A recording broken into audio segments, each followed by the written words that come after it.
Talking about I'm afraid. be afraid. Be very afraid. Talking about Gate City Athletics, of course, as we mentioned, the big volleyball win for the middle school. They took care of Twin Springs tonight. And a cross-country team that is just dominating 3 consecutive weeks. Our girls have placed first. Our boys have done extremely well. And our middle school, again, congratulations to them. Taking a look back at the week that was back on Thursday, the golf team played their last conference match of the season. They also qualified for the Region 2D tournament because they are the highest numbered, or well, it's the lowest shooting, but they had the best shooting score of all the district teams, so they qualify. They will be participating in that. Abington, of course, is the 3A, so they're going to go on to their division, and, of course, we'll be playing in the 2A. Luke Wallen led the way, shooting a 75. Brevin Spivey, tremendous young man. He's just a sophomore, shooting an 87. Evan Lane, 88. Colin Keller, 89. Caitlin Parton shot a 91. And Ethan Dishner shot a 105. The Lady Devils last week, they came back against John Battle in a back-and-forth game. They were down 2-1, but they came back to take the win 3-2. It was 15-9 in that final set. So the Devils are actually 2-1 now in the district as they fell to Abington last night, though. Over the weekend, though, the Lady Devil varsity team did travel down to Gatlinburg, the Rocky Top Classic in Gatlinburg. They won 3 of 5 matches. They beat a couple teams out of Alabama, Tennessee. Then I think they lost to one from Kentucky. And so, again, great job by them. Gate City Middle School volleyball team, they won the FCA tournament at UVA Wise. They won every match. They beat Eastside Wise County Christian School Union in Ridgeview, again, to pick up that title. Nothing like running the table. And they did. Coach Reed has got a dynamite program, and it, as we've talked about before, you see the quality programs, it starts at the lower levels. Absolutely. You see good little leagues, you see good feeder programs, you see the middle schools, and then you see the JVs, and then all of a sudden when they get to be varsity, you're not rebuilding, you're reloading.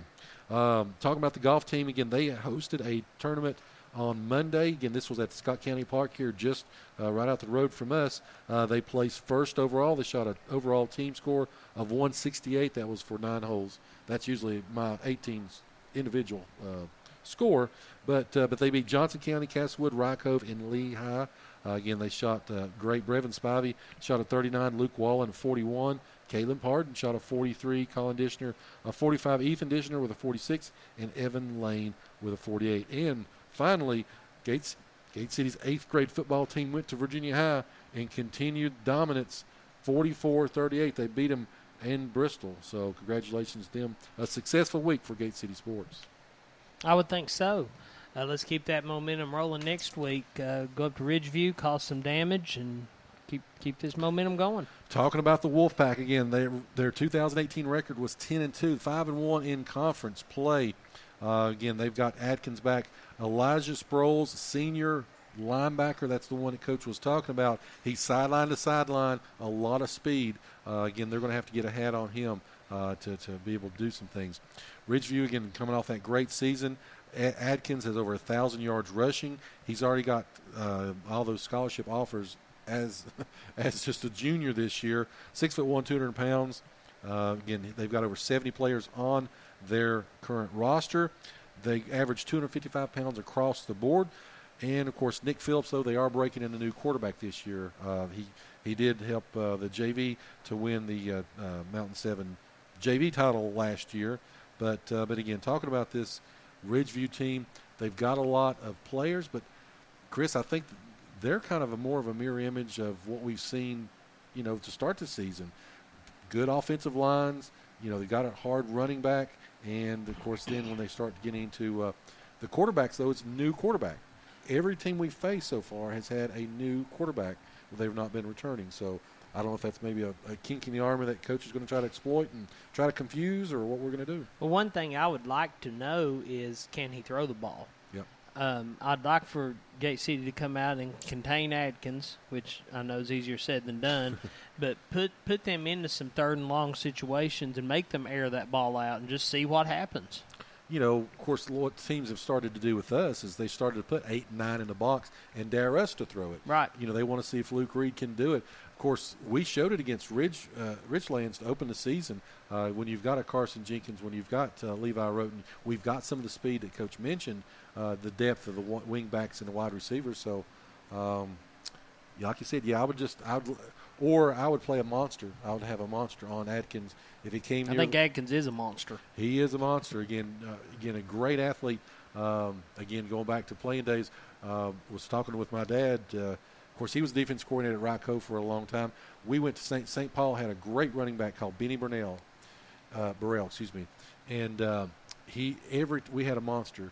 Every time he came to the line, he got hit. It didn't matter if it was a fake, if he was going out on a pattern, he got hit. And by the end of the game, you could tell it took a toll on him. And again, they had to find other ways to try to beat us. Of course, get right. We won in overtime at St. Paul that night. But I would, look at him maybe a monster somewhere. Everywhere he goes, like a Luke Reed, maybe talking about a Brady Edwards, a good linebacker, or a Logan Tomlinson. To everywhere he goes, that's him. And he comes to line, he gets hit. He's got so it's kind of like the football's equivalent of a boxing one. Yep. Where you're double teaming there you someone. Go. Yes, indeed. I know that Justin Hamilton, a great running back from Clintwood, Appalachia did that one night. Every time he came to the line, he got hit. He wasn't the same the rest of the season. They beat on him like it. Anyway, so it'll be interesting to see again. Gate City in Ridgeview. We'll have it live again, starting at 6 o'clock with the James River Advisors pregame show. Again, kickoff scheduled for 7 o'clock. If it is, and 99% sure it is homecoming, so we'll have an extended halftime next or on Friday night. Again, so we'll have the Campus Drive-In halftime show, scores and highlights, recap the first half, and again live coverage of the Ridgeview game. However, we're going to be flying solo because Mr. Carr, you've got a prior engagement. Well, it is homecoming.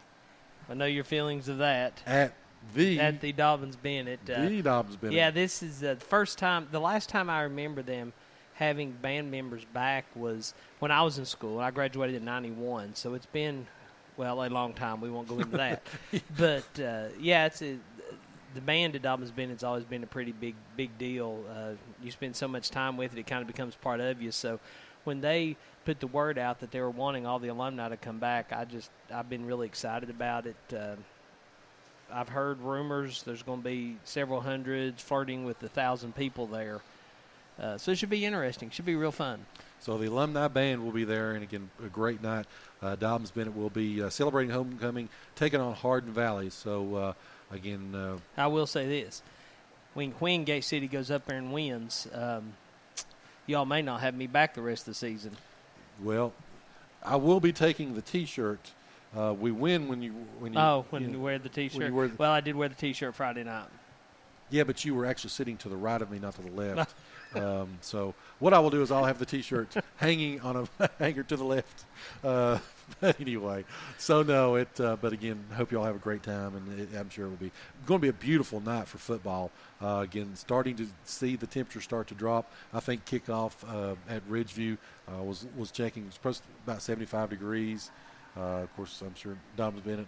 Probably about 85 degrees. 85 because of the Eastman. we'll be hitting up the bubble, as they say, around Kingsport. But anyway, again, like I said, hope you all have a great time. I will tell you this, Joe. I'm planning on having my phone. I'm going to check in, give you a listen, see how things are going up there. Well, we will be expecting a call. That's a live report from Dobbins Bennett. We can do that during our halftime. So we will be having This Day in Sports History live remotely from J. Fred Johnson Stadium, hopefully. So anyway, if we can tear you away from, I'm sure the adoring fans for the band. Will, right. It is like a rock. It really is no joke to be the band that Dobbins Bennett. It is a rock star. I've told people from other schools about that, and they just don't believe me. But some football team and basketball team members will actually go to the band competitions to cheer for the band, which is pretty neat. You don't see that in a lot of places. Band at Dobbins Bennett is really considered almost another sport. It's a good time. I learned a lot in the band. The stuff Coach was talking about, I learned with that. Good, and it's a good group of people, hard working, especially those parents. They do a lot. I will leave you with this story. We were in the Macy's Thanksgiving Parade my sophomore year, and I'd like to tell people that there's not many people in the world that Billy Joel came out to see. Wow. He and Christy Brinkley were up on the roof of their condo watching the parade when we came by. So I tell people Billy Joel came out to hear me play. Well, on that note, we'll of course, not long after that, they divorced, I think. And yeah, there's going to be some moments. So anyway, for both of y'all that's probably listening at this point out there, after we've started to ramble for the last 10 minutes. But no, again, we'll be back on the air Friday night, coming to you live from Clintwood, Virginia, home of Ridgeview, Gate City Ridgeview matchup. Again, we'll have more details about that. We'll preview everything. We'll talk about the pick and panel. We'll talk about our Premier Pharmacy Players of the Week. We'll have starting lineups, a lot more. So make sure that you sit back and relax and, again, listen to a great night of football if you're not there. So for Mr. Carr, this is Joe Carter. You've been listening to the home of Blue Devil Sports. This is Gate City Sports Radio. We'll talk to you on Friday night. You are listening to the home of Blue Devil Sports. This is Gate City Sports Radio. Sports Radio.